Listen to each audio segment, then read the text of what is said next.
Frères et sœurs, bonsoir tous.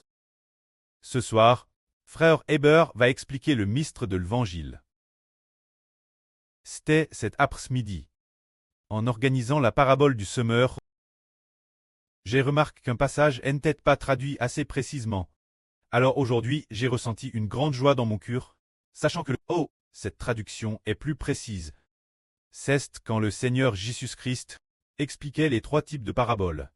Ce moment-là, nous disions que la semence. Auparavant, frère Heber disait que la semence était l'évangile du Seigneur Jésus-Christ.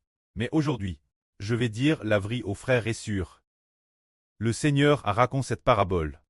Cette parabole concerne le mystère de la vie éternelle, que les gens du dehors n'ont pas l'occasion d'entendre. Et après que le Seigneur a dit la parabole, il ne la explique qu'un prix aux disciples. Et l'apôtre Matthieu. Le contenu de l'explication du Seigneur Christ ne la peut pas explique tout fait clairement.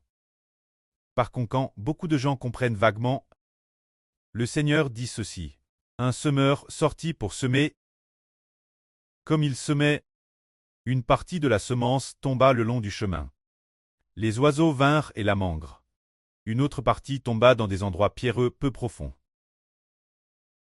Et la semence produisit des pousses, mais comme elle n'avait pas de racines, quand le soleil parut, elle fut brûlée, et le vent chaud souffla. Ainsi la pousse se décha, et la pousse ne put produire de fruits, car la vie était morte, elle ne put donc pas porter de fruits. Une autre partie de la semence tomba parmi l'épine, parce qu'il y avait trop d'épines et de mauvaises herbes.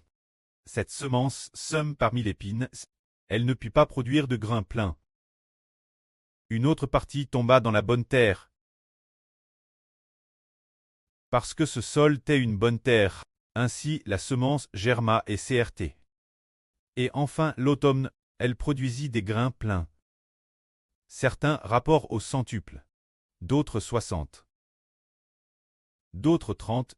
Alors le Seigneur dit aussi spécifiquement que celui qui a des oreilles pour entendre, entende attentivement. C'est donc la parabole du semeur. Alors nous disons, qu'est-ce que cette semence? Auparavant, la version Union de la Bible traduisait la semence par la parole de Dieu. C'est certainement une erreur. La parole de Dieu, quelle parole? Quelle parole donne la vie aux gens? C'est erron. Aujourd'hui, frère Heber dit, la semence est l'Esprit de Dieu et de Christ. C'est cela la semence. Bien est l'Esprit de Dieu et de Christ. Il doit venir de la foi en Christ. Si quelqu'un entend l'évangile concernant le Seigneur Jésus, et ne comprend pas, alors cette semence ne peut pas entrer dans le champ du cœur. Ces quatre types de terre, il y a la terre le long du chemin, la terre des endroits pierreux peu profonds, la terre avec des pines, et la bonne terre. Ces quatre types de terre se rapportent tous au cœur de l'homme.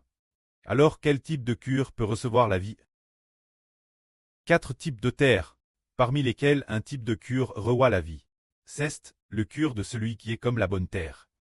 La semence est plante l'intérieur, et produit des grains pleins. Le cœur de la bonne terre signifie que le cœur de cette personne, déesse qu'il entend l'évangile du Seigneur Jésus crucifié pour nous et croit. Ainsi, dans son esprit, il aime beaucoup le Seigneur.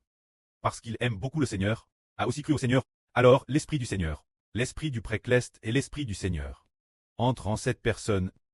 Alors cette personne va croître. Une nouvelle vie surgit. C'est pourquoi en écoutant Ashbert dire aujourd'hui, la semence. Auparavant nous pensions que la semence était l'évangile. Mais la semence vient de l'évangile. Venant de l'évangile de Jésus-Christ, l'Esprit de Dieu et du Christ. Et la semence.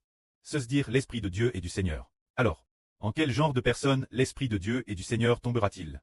Pour qu'il puisse recevoir la vie de la nouvelle création, entrera en ceux qui aiment beaucoup le Seigneur et le précleste. Pour ce genre de personne, l'Esprit de Dieu et du Seigneur entre en lui. Pour qu'il ait une nouvelle vie en lui, si certains. Les cœurs de quelle personne?